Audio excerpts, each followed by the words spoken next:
College football is over, the NFL is winding down, and as we turn our attention to the ice and hardwood until Sunday, January 22nd, we are slashing NBA, college basketball, and NHL season passes from $4.59 all the way down to $2.99 with no coupon needed. This special price locks in your favorite handicappers in the sport of your choice through the championship for pennies on the dollar versus buying daily packages. And since the price will remain $2.99 through midnight on January 22nd, the earlier you buy, the more days you get included at no additional cost. How much are you saving? College basketball comes to just $3.55 per day through March Madness, and the NBA and NHL discounts come out to just under $60 per month to lock in your favorite handicapper through the finals or Stanley Cup. Go to your favorite handicappers page at Wager Talk and or Sports Memo and lock in your sports through the championship for only $2.99 each. If you want to combine handicappers or multiple sports, email us and we can work out an even more significant discount for you.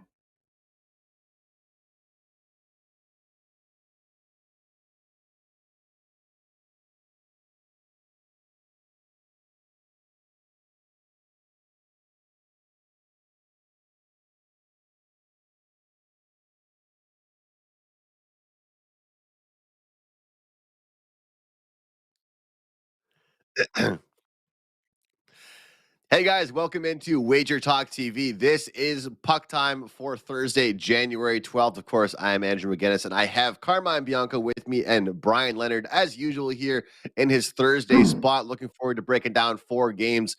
We've got a great slate here on a Thursday. Lots of NHL talk to get to. Carm, start with you, man. You're off a very, very good night, man. How are things? Yeah, man, things are good. I don't know if I told you before, but we're joking around. But good 4-0 night in NHL, especially for those people who bought that buy one get one package for you and I in the NHL. We're going to do one for all sports next week after this 7-day one is over. But I think it's still available on our pages. It was a great deal. Some great games yesterday. The Seattle Kraken, man. Oh, sorry, not Seattle Kraken. The Nashville Predators, they lose that game, but they are now, 20 of their last 23 games, they have kept teams at 3 goals or less. When those team totals are at 3.5, and the Leafs, a high-flying Leafs team, although, as you mentioned, Austin Matthews missing, I think is a load management because I think he's going to be in the lineup tonight. But it gets there. 20-3, their last 23 times. When you can get these things at -120, -125, why not take it? It's a prop that keeps hitting. Darnell Nurse, our show best bet, gets there. 6 shots, I think, in the first period. Anaheim Ducks just keep allowing so many shots on goal. Andrew, did you look at the box score before we go to Bryan for that Edmonton game? I think everyone hit their shot total props. I looked at McDavid halfway through the game. I think he had 7. Nugent Hopkins had 6. Pretty much everyone on that team had 5 or 6 shots on goal. This Anaheim Ducks team just allows so many shots on goal. If you can find the props and pay a low vig on them, it is a great thing to take. But big slate of games today. We're going to do Seattle 5-0 on the road on this 7-game road trip. We got the Bruins and Chicago. With the Bruins up tonight, we're going to cover that game. Minnesota and the Islanders. Calgary, St. Louis, the second of 2 games being played between these 2 teams in St. Louis. And then we're going to finish it off with Florida and Vegas. And I always put Vegas in there because this guy is a season ticket holder and one of the nicest guys you're ever going to meet. Probably my favorite guy in Vegas. I know Marco's not watching this show, so he's not going to get offended. Welcome to the show, Bryan. I appreciate that. And a lot of guys here in Vegas, so that's nice to hear. Going to the game tonight, taking the wife. It's been a while since we've been to a game together because of our schedules, but looking forward to it. I just wanted to mention, as far as the props are concerned, it's so funny because, we always talk about picking our spots with the props. Like, I don't know, personally, for me, if I get involved in the props, I don't want to have like a bunch on one game. But the point you just made there, Carm, about the Oilers last night, it almost would have been the night to just go crazy on them. I mean, you talk about the Ducks and how many shots they give up. I want to shout out Ethan. He watches Puck Time all the time here, guys, and he sent me a picture. I'm trying to get the picture up, but I was having trouble loading it this morning. But pretty much Connor McDavid hit his shots on goal prop in one shift, not one period, not in 10. He literally hit it. So it was literally a sequence of Connor McDavid shot on goal, Connor McDavid shot on goal, Connor McDavid shot on goal, blocked, and then shot on goal again. It's like this guy had 4 straight shots that were off a goalie's pad pretty much. And that would just be his shots on goal total was 3.5 shots. And he hit that in a matter of 1 minute. Not just one shift, 1 minute. It's nuts. While you were talking, I brought up the box score. Ryan Nugent-Hopkins, 6 shots on goal. Connor McDavid, 8 shots on goal. Costin, who scored a couple of goals yesterday, 6 shots on goal. Draisaitl, 4. Kulak, 4. Nurse, 8. Puya Harvey, 4. And McLeod, 3. It is absolutely insane the amount of shots on goal they had. The total shots on goal for them was 53 shots on goal for Edmonton. It's just, this is a team, them in Columbus, they allow a lot of shots on goal. So if you can find the props, I'm not reinventing the wheel here. If you can, teams that allow a lot of shots on goal, you find when they're playing a higher scoring team or a team that plays a game much like Edmonton does. And if you can pay minimal juice, but some of these props are in the 140, 145. That's what the minimal juice sometimes is with these ones. For the 2.5 and the 3.5s, you can load up in a game like this, Andrew, and have a great day. But the opposite end of it is if they put in a defensive effort somehow, and you go 0-5 in the prop market in a game because you loaded up on one team, you take a hit that night. But it's ebbs and flows, and you can hit these at a bigger rate. I think just trying to fade some of these teams that allow a lot of shots on goal. Yeah, I mean, that game, I'm kind of kicking myself because I thought about making a 5% pick on the over in that game. But I kind of had 5% on that game in general because I had 3% on the over and 2% on the first period puck line with the Oilers. So I guess it was still kind of a 5% day, but it just wasn't one play. It was in 2 different plays. But I'll tell you what, guys, I know we got to get to the games, but those first period plays on the puck line, it's really great. I mean, the way you can just get such great odds on them compared in a game where you have a team that's a heavy favorite. Looking at Tampa Bay from 2 nights ago, last night with Edmonton. I mean, if you find teams in great spots and they're big favorites and you think they're going to have a good start, it's unbelievable. And, shout out to Buster, because Buster is the one that did that a lot on this show, was giving out those first period plays, and it's just great. And it's not automatic. You don't want to bet it with all the big favorites, but in certain situational spots, I think it's worth looking at, especially with the great prices that you're getting here, guys. But let's get into the games here. We'll start off, like Carm mentioned, with Seattle and Boston. Obviously, a Seattle team that's playing some really good hockey right now. They're playing well. They're scoring consistently. And nobody better tell them they're supposed to be on a long road trip, because it doesn't really look like they are. They're just playing consistent hockey, putting up goals. They're plus 190. Boston minus 235. Total at 6 right now. And, you take a look at this Boston Bruins team. Carm, I guess I don't want to speak for you, but I'll speak for myself. I know we recorded a video together, so I personally didn't have high expectations on the Bruins this year. I didn't think they were going to be horrible, but I thought injuries would affect them at the start of the year. I didn't know how deep they would be. That might have been one of my worst hockey takes I've made in years. I mean, it was a bad take on my part. First of all, about their depth. They've got lots of guys contributing, not just their top line, which is what we always talk about. The Edmonton Oilers could only dream of having secondary scoring on a regular basis. Boston has that every single night. I mean, Taylor Hall, even a guy like Nick Foligno, Zaka, Krejci coming back this year has been huge for them. And Allmark has been one of the best goaltenders in the league. You take a look at this team, and the only question I can really ask is, can they sustain what they're doing? Can they keep on doing what they're doing and allowing, 2 goals a game at most, it seems like? And I'm not so sure. You know, that's really kind of to be found out, I guess, throughout the next couple months of the season. But I feel like people might not realize how much they've relied on defense and goaltending. We always talk about a team playing well on their offense, but nobody mentions the defense. This Bruins team does not allow lots of goals, guys. I mean, it is very rare for them to give up more than 3 goals. In fact, they've done that only once in their last 10 games. And in that Winter Classic, it was a good example. I know it's an outdoors and different conditions, but locking down the Pittsburgh Penguins, the talented offensive team, you know, they impress me, this Boston team. We'll see if they can sustain it and keep it going. But Seattle, I mean, the goals that they're putting up right now, we've seen 4, 5, 5, 8, 4, and 4 again during their win streak. They are scoring goals and making it look easy. When I look at this game, though, I think I'm going to go towards the over 6. You know, I'm talking about this Bruins team and how many goals they allow. It's not very many, but with Seattle having their scoring touch right now, with it definitely being, you know, a little bit of a road trip here and near the end of it, I'm sure they'll be up for this Boston game. If Boston knows how to score goals, I think we see 2 talented forward groups go head-to-head here and put some goals in the net with a total at 6. Carm, what do you think here in this one? I'm on the over.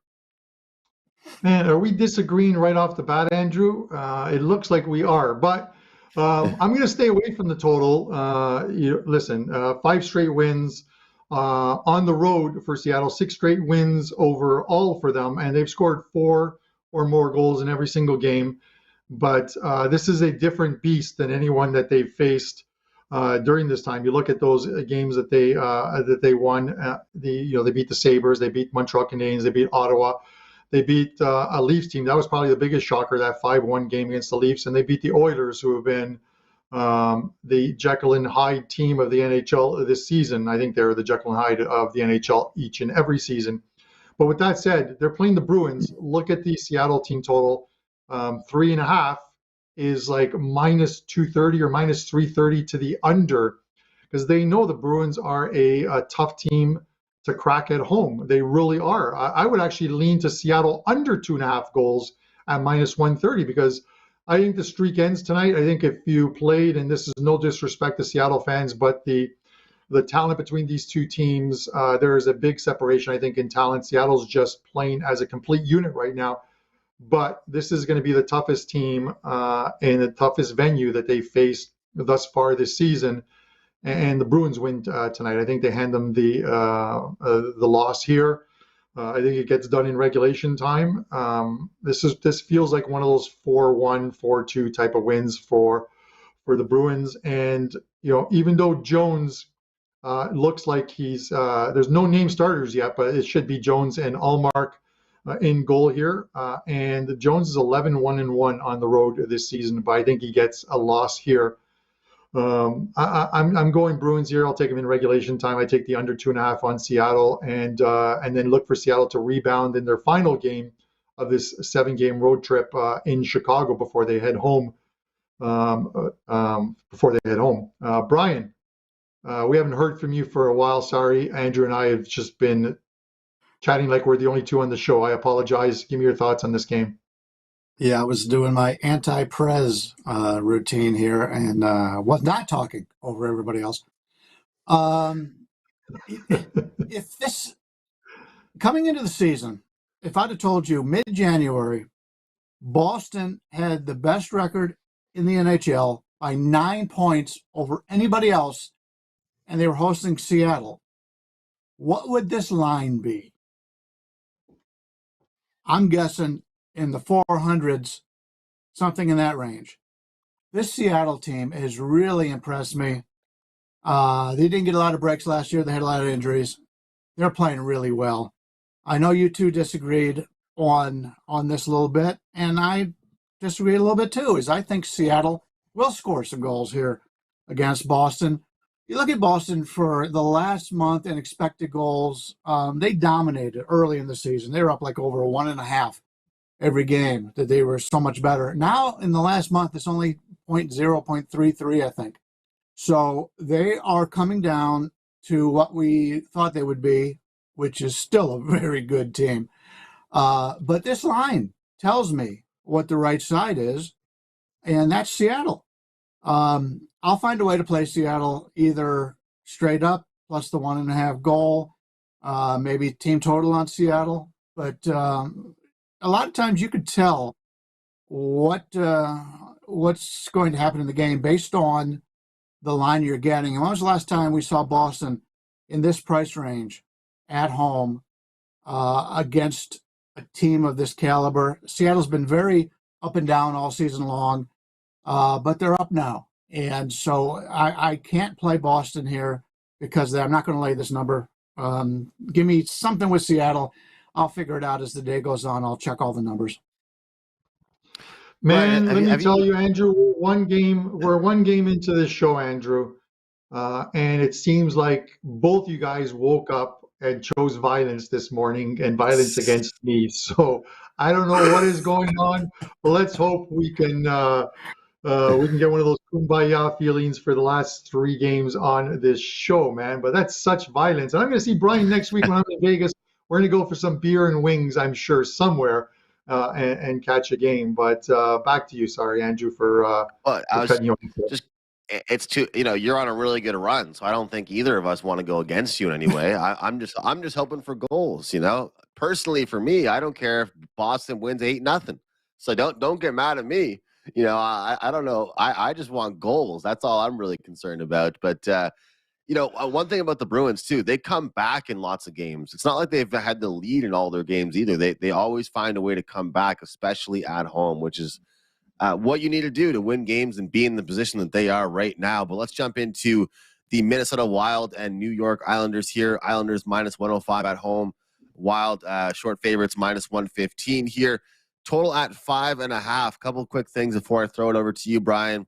Number one, these 5.5s, I don't have the data on me to prove this, but I'm telling you what, it seems like this season, the 5.5s have been 5.5s for a reason. Anytime I've stepped up and gone over with a 5.5, it's gone way under. It seems like these 5.5s are low for a reason. They seem to go under quite a bit. They're very rare these days to see it in a league that we usually see 6s and 6.5s, but I just wanted to mention that right now. And number two, this Islanders team. Brian, overall, what's your breakdown of this team? Like how you feel about them and statistically, because they seem like a team that just can't find their identity, but yet Minnesota, to me, that I think overall has played much better than them this season, is only minus 115. What do you think about the Islanders this year? Well, once again, I guess I'm in disagreement with one of the other experts on the show. The Islanders are a team that's hard to figure out. I think they're just an average team overall on the season. Right. If you take a look at their expected goals over the last month, they're up 0.44. And the actual goals, plus or minus per 60 on 5-on-5, they're up 0.94. By watching them, you wouldn't know that. They seem to be somewhat of a disappointment in certain times, but the numbers still state that on 5-on-5, they're still a pretty good team. And I pay a lot of attention to 5-on-5 because it's so hard to project how many penalties are going to be in a game. I know the stats have shown if one team is called for a penalty, the chance of the other team being called for a penalty is higher than 50%. So they kind of try to even it out there a little bit. But if you go by this team is so good in power plays, this team is so good in the power kill, that's great as long as they get in those situations. Most of the game is played on 5-on-5, which is what I try to look at as my first thing I look at when it comes to handicapping. Minnesota expected goals over the last month up 0.14, but their actual goals 1.17. So I see some regression coming from Minnesota, and I don't even think Minnesota's playing well. You take a look at what they've done so far in the month of January. They win that game against Tampa Bay in the second of a back-to-back, if I remember right. And Tampa Bay is not the same team in the second of a back-to-back. You usually have to pay a good number with the Lightning, and they have yet to play well. I believe they're like 2-4 in the second of a back-to-back. And then Minnesota loses at Buffalo. One of the few times Buffalo's won in the month of January is they're slumping. And then they lose at home to St. Louis, a team that's banged up as it is. And then obviously last time out against the Rangers, Minnesota loses that in a shootout. So I don't want to back Minnesota here as a favorite, even though it's a small favorite. I'd rather take the Islanders from a regression standpoint. They're the better team in this matchup from that regression standpoint. And you're getting them as an underdog price here. Not in love with this play. More of a play against Minnesota in my feelings. But I think the right side here is the Islanders. Yeah, and by no means was I saying I'm running to the window. You know, I'm not getting any speeding tickets to go to the window right now to take Minnesota by any means. But I do think it's interesting because I agree that I think the Islanders have the capability to be a better team. I'm not surprised that the numbers you mentioned said what they did. But like you said, if you're a watcher and you're watching the way they play, they haven't seemed to be that same team they've been, you know, over the past few years, I guess is what I was trying to say. But this Minnesota team, Carm, they were on a good run for a little while, and now they're kind of, you know, a little up and down. I've watched a lot of their games recently. They have allowed lots of chances. It seems to me like they rely on their goaltending quite a bit, which is something I didn't really recognize at the start of the year. I knew they were a good defensive team, but if Fleury has an off game or the defense isn't playing well, life is a lot harder for the Wild when they're giving up goals. What do you think here in this one, Carm? First off, Andrew, who do you think wins in a 100-meter sprint between you and I, if we had one? It should be me because I'm like 35 years younger than you. But 35. Wow, this guy's Andrew's got me like on Freedom 55 and retired. I would make the line. I would make the line about minus 130 for me. I used to sprint in high school, but it was measured in like hectares or whatever it was back then. But no, I don't run. I do the treadmill. Last time I ran it was when McDonald's ended breakfast at 11 a.m. and I had to get there quickly. That's pretty much the last time I ran anywhere. But, you know, Andrew, you look at this game and listen, Minnesota. Hold on. There was no point with that? There was no point to come after that? It was just. Well, no. At the next meet and greet, one of the events, and we'll get a sports book to put up lines on it. Maybe I can convince Jeffrey Benson at Circa to put up lines on a sprint, 100-meter sprint between you and I, and we'll hit a track at a local school, and Brian will be the not only the timer, but he'll be at the finish line to let us know when you crossed and where I was. I've got bad at that time. Experience, man, getting exercise in Vegas. Okay, I played a basketball pickup game in Vegas the morning after you saw me at the blackjack tables when you were waking up. You were going down to watch soccer, and I was still awake, and I had to play basketball the next day. Vegas is not a place I can exercise. I've realized that. It's just not. I'm not going to have a good sleep. I'm not going to feel good. It's a place for fun, man. It's a place for fun. You need to pace yourself on those trips. But listen, as far as this game goes, Minnesota have been playing well. They dropped like three straight games. We had the thing with Fleury going home for personal reasons and coming back. Neither of these teams have played well over the last week or so, but I still like the Islanders at home. I think they're the right side, even though the line went from them being favored. It's been minus money for both sides, regardless. But Minnesota went from minus 105 up to as high as minus 120, down to minus 115, and there'll be, I think, still some continued buyback. They'll still likely end at minus 110 both ways. Sorokin's named in net. And I feel sorry for the guy. He is a very good goalie on a team that just doesn't score a lot of goals. He's 8-6-1 at home, but his numbers are so good. 940 save percentage, 1.80 goals against average at home. Those are phenomenal numbers for a goalie in any venue, whether it's home or away. But he's 8-6-1 because they can't win these 3-2 games. And that's very well what this game could likely be at the end. I don't even know what the prop is for this game to end 3-2 for either team, but I'm going to guess it's probably about plus 900 on either team, 9-1. Maybe that's the pizza money bet that we throw out there, but I'm leaning under here and I'm leaning the Islanders. If you like the Islanders, you got to take the under. If you like Minnesota, I think you got to take the over here because I don't think this is a 2-1 Minnesota game. If Minnesota wins, it's going to be one of those 4-2 type games that shoots over or goes over this 5.5 total. So I think the team you like dictates whether you take the over or the under in this game. But I'm leaning Isles in this game. Awesome stuff. They're leaning towards the Isles, but also the under. And I didn't really give a pick yet on this game, but I think I would look towards the under as well. But I probably will not get to the window with it. Real quick, a little bit of promotional stuff here, guys. Brian has a 5% college basketball play going tonight. His first one of the season. You got to love the low volume stuff like that. Obviously, the college basketball year is well underway. But Brian is stepping out tonight with his first of the season, guys. So check that out over at wagertalk.com. After the show, of course. Continue watching the show. But after the show, go grab Brian's plays. Always some great analysis there. And again, I mean, when you see a season that is so far deep into it already, and Brian's releasing his first one, you know he must love this play. So check it out at wagertalk.com. And, of course, Carmine and I, we still have that Puck Time 2-for-1 special deal. You buy the package, you get all of our NHL plays, both of us combined for an entire week. So you hear us here on Puck Time. And, Carm, I don't know if you saw a comment yesterday on the YouTube channel. I know you check a lot of them afterwards, but somebody was asking about the 5% pick that you had and saying, hey, you never talked about liking Florida. You talked about the total. Well, we don't talk about all of our favorite plays on these games we break down, because if it happens to be we have a best bet personally with our clients in one of these games we're talking about, we'll talk about the total. If it's a side that we like, we'll talk about the total, vice versa.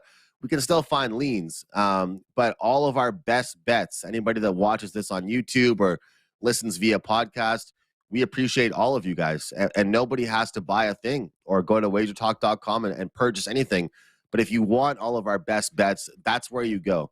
And I'm very low volume. I believe these two guys are as well at picking their spots and finding some winners across all kinds of different sports. And what's great, actually, if you think about it, between the three of us, I'd say we cover lots of sports. I mean, between the three of us on this panel right now, we do quite a bit of different actions. So you guys can check us out, all three of us, over at wagertalk.com. Now, Carm, let's get into a game that is pretty interesting. It's a home-and-home game. Second part of it, of course, with Calgary and St. Louis. I was very disappointed. I had Calgary in regulation the other night. They blew a 3-1 lead. And St. Louis, without Ryan O'Reilly, without Torrey Krug, without some key pieces, they continue to cash tickets at pretty good prices for anyone looking to back them. Total is at 6 here. We're seeing the 165 again, plus 140 is around similar price for the St. Louis Blues. What do you think, Carm, in the second half of the back-to-back, same, not back-to-back nights, but same matchup here for both these teams? Yeah, this is almost like the sniff test. I put this game on there and as one of the games. I probably should have gone with a different game, but I'm going to hold my nose and take Calgary. Listen, Calgary played a very good road game in St. Louis, with the exception of 2 shifts in the third period, where they allowed 2 goals over a span of, I think, less than a minute, and to turn a 3-1 game into a 3-3 game and lost all momentum at that point. I'm surprised they didn't lose in regulation time, but they lose in OT. My thoughts in this game would have been that, if Calgary won that game, I would probably come back with St. Louis in this. I think they split these 2 games in St. Louis, and the fact that they lost that game, I'm going to come back with them, and I'm going to take them at this price. I get it. It's a high price. We talked about why the price is that high, and it's with the injuries that the Blues have to their lineup. They're still winning with, in spite of those injuries. But that was a game that the Blues should have lost, found a way to win. I think it was more the Calgary Flames lost that game than the St. Louis Blues won that game. We can split hairs on that one, but at the end of the day, I think Calgary is the right play here, and that's what I'm going to take. Brian, give me your thoughts on this one. Yeah, unfortunately, I was on Calgary in that game as well. Winning 3-1, they were in pretty good shape. And then, as you mentioned, in just a couple of minutes, they give up 2 goals. and they had to go to overtime, and they have not done well in overtime. I believe they're 2-6 in overtime. If you look at the stats over the last month, you look at what should happen in this game, you should be on Calgary. Problem is, I don't know if I can get there. Like I said, I was on it the other day. Everything was working out in their favor, and they ended up losing in that game in overtime. And if you hear some of the quotes for the players, they were like dumbfounded. They thought they had the game in hand. Then all of a sudden, they said, what happened? What happened? And then now they're aware how bad they are in overtime. So they're in a situation where it's like, shit, if this game goes to overtime, here we are again. Certain teams are good in overtime. Certain teams are not. Certain goalies are good in shootouts. Some are not. All the stats say to be on Calgary here, except for one. I believe St. Louis is like 8-1 now the last 9 times they played Calgary. St. Louis goes into this game, even though they don't have all their players, they're confident. We just beat this team the other day. We've beaten this team just about every time we played them. And it's got to be in Calgary's head right now.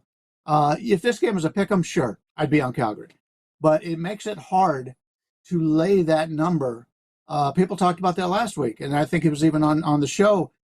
Some of the guys were saying, man, that's a high number to lay with Calgary, but and they didn't get there. Well, now we're getting basically the same line again after what happened, and it continues to be a problem for Calgary. I don't know if it's a matchup thing or what it is, but it's definitely in their heads. So my numbers say Calgary. I should be playing Calgary. I'm not playing Calgary. There's one question I have to ask you, Brian, because I know that you're just a strict money line guy. You don't do any puck lines or regulations, but with you saying how bad they've been in overtime, I read a lot of the quotes as well. Wouldn't it make sense to play Calgary in regulation here? I mean, I know you don't usually bet those type, but if you think about it, if this team is so horrible, pathetic maybe, in overtime, we think if it goes to overtime, they're probably going to lose the game. Wouldn't it make sense to get a better price and take them in regulation tonight? Yep. Normally, I disagree with people who play regulation when they got the better team. You got the better team, chances are you got the better superstars. Chances are when you get to overtime, when it's 3-on-3, you're going to be the better team. That's why I play full games instead of regulation, because they have struggled so much in overtime. So I'm going to tell you that you're laying 170 on a game in overtime with a team that's 2-6 in overtime. I don't want that, especially when they already know that situation. They've talked about that situation. So yeah, if you're to play Calgary, I would agree. Regulation is probably the best way to go in this one, and I appreciate you pointing that out, because it is against what I normally look to do. But normally I play the 10 games full game if I'm playing the favorite, because they are the better team, and I would rather have the better scorers in a 3-on-3 in that regard. Yeah, and I respect the way everybody handicaps and everybody's opinions, and I thought that would have been a good question for you because like they have been so bad in overtime, and the plays have just been so rough to watch with those guys. Dave Koken sent this over to me after the game because I think we both had the Flames together. I believe that this Flames team is a top of the league. I don't know if they're number one, but I think like top 3 or 4 in when they win, or in general, their games are quite often 1-goal games. So that makes a point against the puck line in this one. You know what I mean? Like a lot of times people want to go on the puck line to get away from big prices and stuff like that. But you look at a statistic like that, hey, this team, quite often, their games finish within 1 goal. Well, okay, you can cross that one off the list. I don't want to bet that one. And this kind of is a little more of a funny one, guys. But I found this one on Twitter, too. The Calgary Flames, they lead the league in post hit per game. they lead the league in amount of times they hit the post. I mean, it's kind of, I don't know if you can really take that into account when you're thinking about a game, but I thought that was kind of funny. When I look at this game, Carm, a lot of times you can develop these theories or strategies when teams play back-to-back games against each other. You know, I see it a lot of times in the CFL when I handicap that sport in the summer. A lot of the times, whenever I see the situation, I've talked about on the show, I'll pretty much go the opposite of whatever happened in the total in the first game.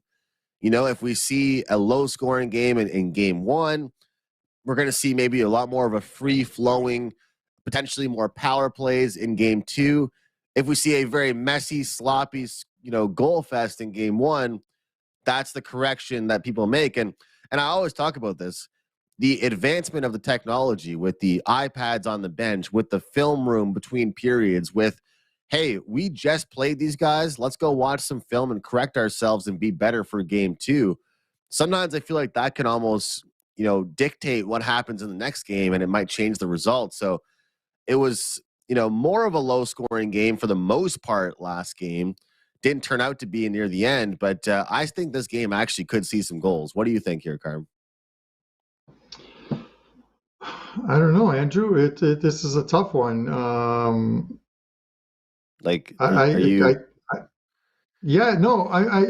look at this game, and my thoughts on the game are this: is I had, as you know, I had the Florida Panthers against Colorado. I thought it was a good spot.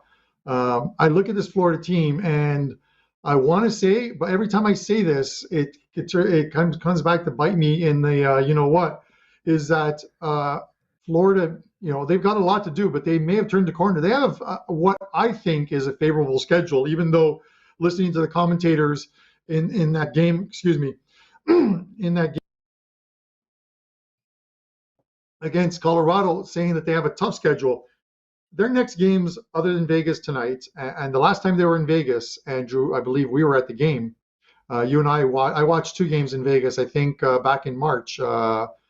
Vegas beat Florida 5-3, and I think we were at that game.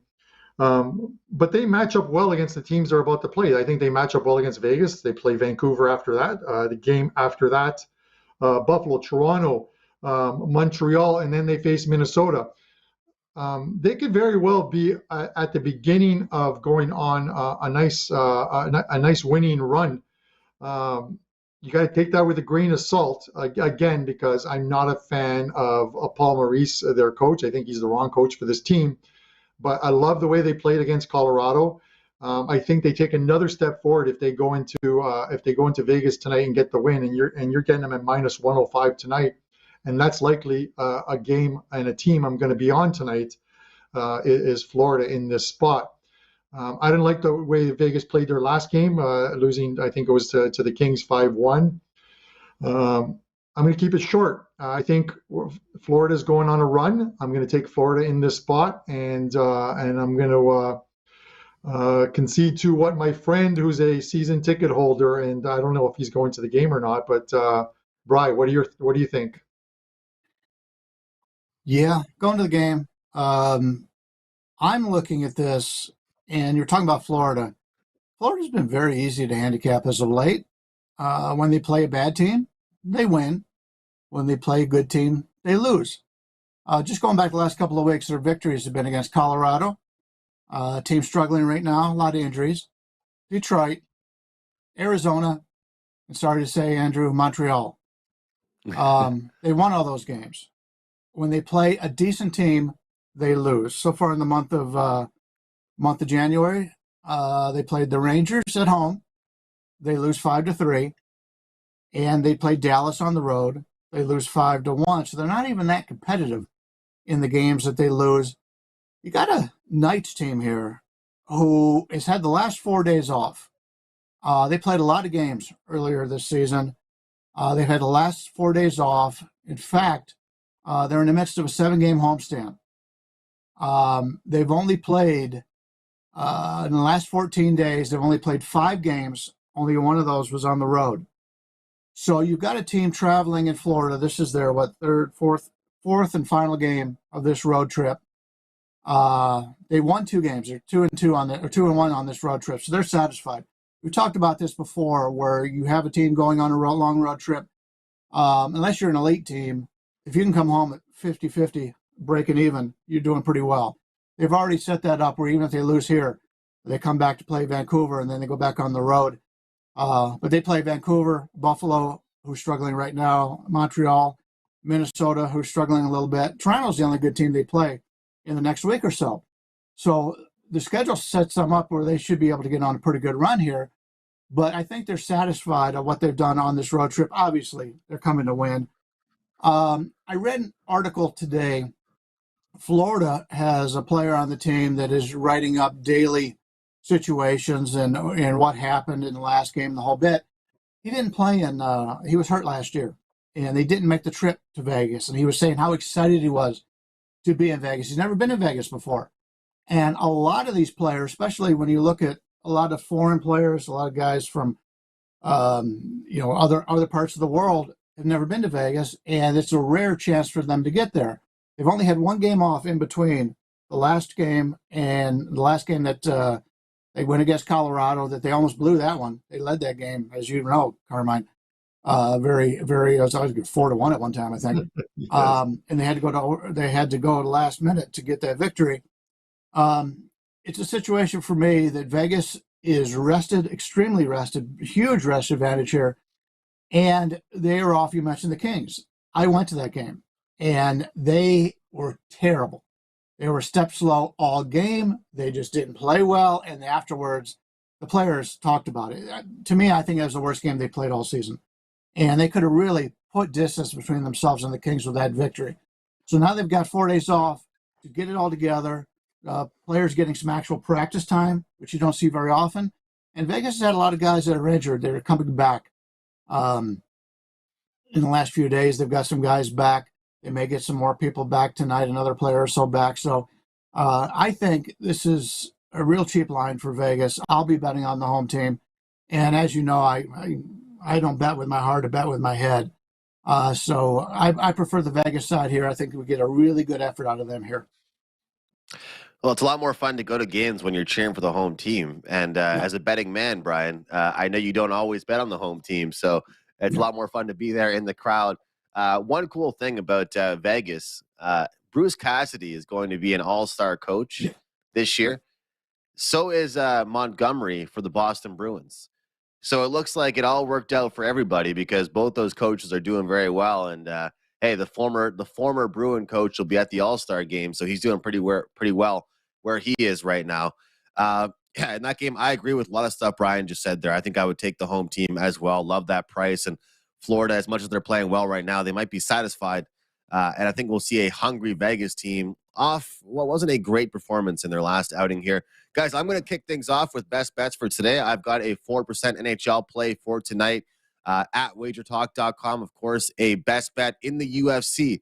I invite you guys to check out over at WagerTalk as well. I'm on a 70%, 12-5 UFC run, and I was number 2 last year with best bets in the UFC. My best bet for today's show, though, is going to be the New York Rangers. They've won 4 of their last 5 games, playing some really good hockey.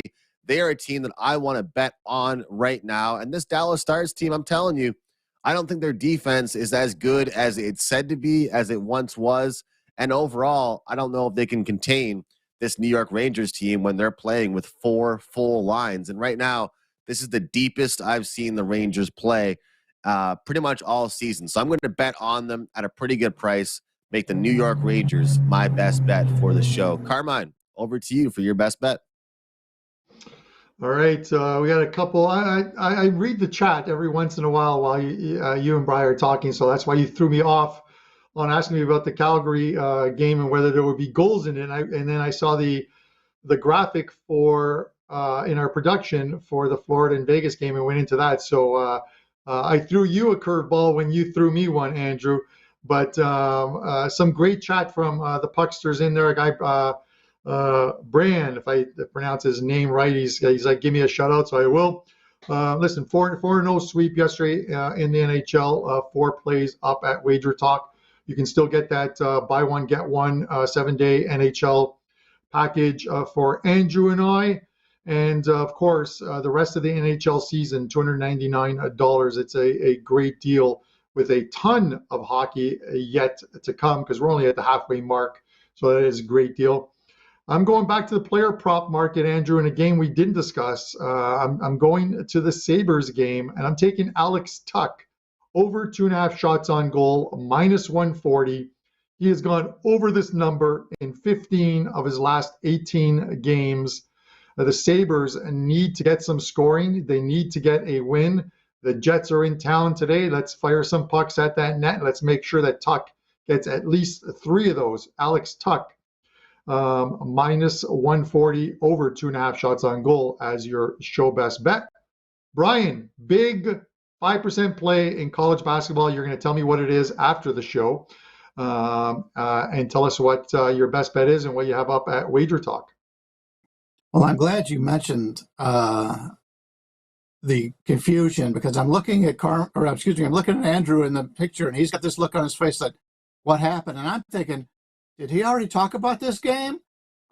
What is my memory going? And I go, okay, well, maybe nobody said anything, so it was okay. Yeah, and by the way, I don't look at the people with the show, watching the show, their comments while we're doing the show, but I do go back afterwards and read it. So if anybody's ever had a question or anything, I always go back and read it. I'm going to talk about a game we haven't talked about either, and that's going to be the Columbus game here against Carolina. And Carolina comes into this game losing 4 straight games. You guys talked about teams like an Anaheim, a Columbus, teams that give up a lot of shots. Even in losses, Carolina continues to put shots on goal. Reminds me of just the way they played when they were winning. They're just not getting the luck factor right now. I went back, and Carolina has scored 3 goals or more in 13 straight games. You don't see that very often, especially for a team who's lost 4 straight games. Now they're playing a team who gives up a lot of shots. I'm going to play the Carolina over 3.5. I believe it's minus 160.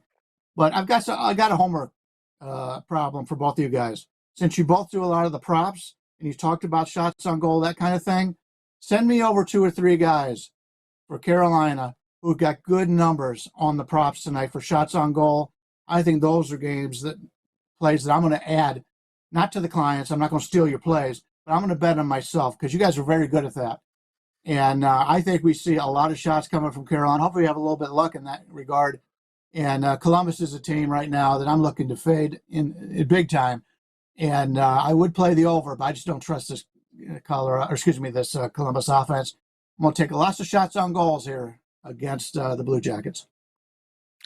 Gotta love it. Yeah, a guy, Martin Nikas, he was a guy that was unbelievable. I think at one point, Brian, he hit like 14 of his last 15. The juice was getting pretty high because they kept him at 2.5. He went to 3.5 and kept going over and over and over. So Nikas has been one of the number 1 shots on goal guys for Carolina. But we got to wrap this show up. You can find all of us at wagertalk.com. Great stuff there from all 3 of these, or both of you guys, I guess, all 3 of us. I'll pat myself on the back as well. Brian with his best bet, Carolina team total over 3.5. I have the Rangers minus 125, and Carmine with Alex Tuck over 2.5 shots on goal. Carmine's been on fire with these player props in the NHL. Thanks a lot for watching, guys. If you agree with us, if you don't agree with us, let us know in the comments below. Hit the like button, and we'll see you tomorrow. College football is over, the NFL is winding down, and as we turn our attention to the ice and hardwood until Sunday, January 22nd, we are slashing NBA, college basketball, and NHL season passes from $4.59 all the way down to $2.99 with no coupon needed. This special price locks in your favorite handicappers in the sport of your choice through the championship for pennies on the dollar versus buying daily packages. And since the price will remain $2.99 through midnight on January 22nd, the earlier you buy, the more days you get included at no additional cost. How much are you saving? College basketball comes to just $3.55 per day through March Madness, and the NBA and NHL discounts come out to just under $60 per month to lock in your favorite handicapper through the finals or Stanley Cup. Go to your favorite handicappers page at Wager Talk and or Sports Memo and lock in your sports through the championship for only $2.99 each. If you want to combine handicappers or multiple sports, email us and we can work out an even more significant discount for you.